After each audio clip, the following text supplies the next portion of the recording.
Here we have a SAT math question. Okay, let's go with the information. A psychologist set up an experiment to study the tendency of a person to select the first item when presented with a series of items.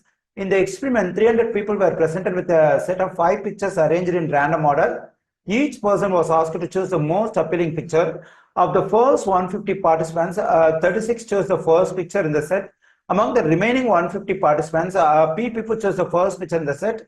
If more than 20% of all participants choose the first picture in the set, which of the following inequalities best describes the possible values of P? Okay, now what I'm going to do is I'm going to take all the 300 people and I split up the population 300 into two equal parts, that is 150 and 150. Okay, in the first set, which contains 150 people, 36 choose the first picture in the set. Okay, in the second set of 150 people, P people choose the first picture in the set. Okay, so in the first set of containing 150 people, 36 chose the first picture. The second set of, the remaining 150 people, P people choose the first picture. So the total number of people who choose the first picture in all 300 is given by P positive 36. And also there is an information, there is 20% of all participants.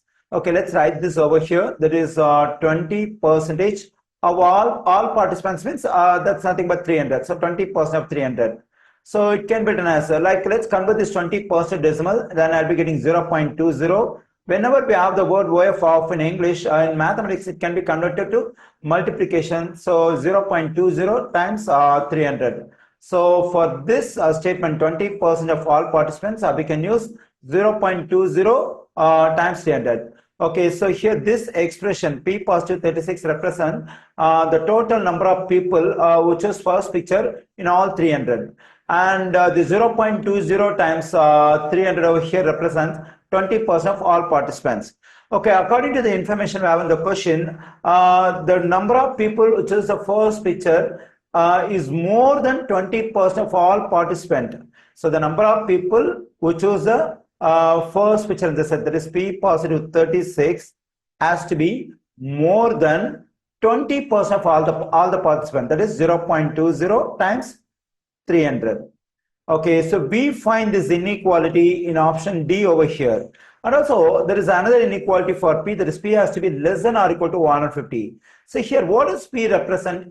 P represents the number of people in the second set of 150 people who choose the first picture. So this P can be equal to 150 or it has to be less than 150. So in the same option D, we have P less than or equal to 150. So the correct answer choice for this question is option D.